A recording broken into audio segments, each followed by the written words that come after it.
வாஸ்து அப்படின்னு ஒரு அற்புதமான சாஸ்திரம். அது நம்ம உடலோட சம்பந்தப்பட்டது, வாழ்க்கையோடு சம்பந்தப்பட்டது. ஜோதிடமும் வாஸ்துவும் ரெண்டு தண்டவாளத்தில் 2 பகுதி, ரெண்டும் சேர்ந்து தான் நம்ம வாழ்க்கையோடு தொடர்பு கொண்டு இருக்கோம். அப்போது வாஸ்துங்கிறது நம்ம உடலில் இருக்கக்கூடிய அற்புதமான விஷயங்கள். இப்போது ஈசானம் பார்த்திங்கன்னா வடகிழக்கு மூலாதாரம் ஆண்குறி பெண்குறியை குறிக்கக்கூடியது. புரியுதுங்களா? அது நல்லா ஈசானம் நல்லா இருந்தால் தான் இவங்களுடைய தாம்பத்தியம் வாழ்க்கை நல்லாயிருக்கும்.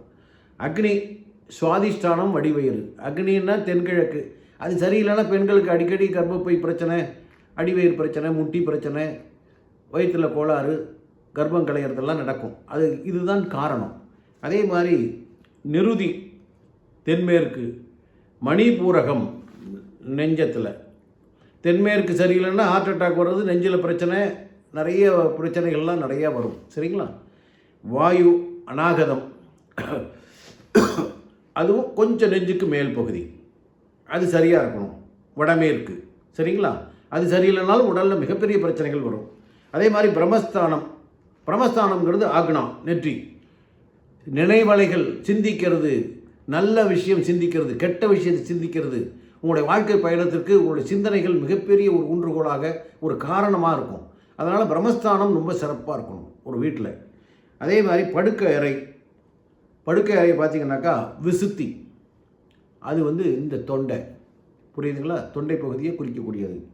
பூஜை அறை அகாய் சக்கரம், அங்கே தான் ஞானம் பிறக்குது. பூஜை அறையில் எந்த அளவுக்கு பூஜை பண்ணுறீங்களோ இறைவனுடைய அருளால் இந்த இடத்துல தொடர்பு கொள்ளுது.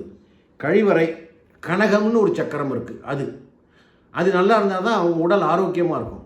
கழிவறை சரியில்லை, சுத்தம் இல்லை, சரியான இடத்துல இல்லை கிழக்கு வடக்கில் இருக்குது, கிழக்கு மேற்கில் இருக்குது, இப்படிலாம் இருந்ததுன்னா உங்கள் குழந்தைகளுடைய படிப்பு, அவருடைய வளர்ச்சி, அவருடைய பண்பாடு எல்லாமே மாறுதல் இருக்கும். அதனால் வாஸ்துவும் மனிதனுடைய வாழ்க்கையும் தொடர்ந்து போகுது. நான் ஒரு இடம் வாங்கும் போதே கவனமாக அந்த இடம் நல்லா இருக்கா வாஸ்துப்படி பாருங்கன்னு சொல்லுவேன்.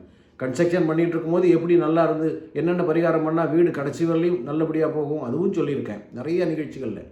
அதுபோல் வாஸ்துங்கிறது ஒரு மனிதனுடைய வாழ்க்கையோடு தொடர்ந்து பயணிக்கக்கூடியது.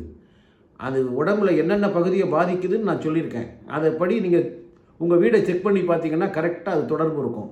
அதற்குரிய பரிகாரம் பண்ணிக்கிட்டிங்கன்னா அந்த வீட்டிலையே நல்ல சந்தோஷமாக வாழலாம். சந்தோஷமாக வாழ்கிறது தான் வாஸ்து. சரிங்களா? சப்ஸ்கிரைப் பண்ணுங்கள். வணக்கம்.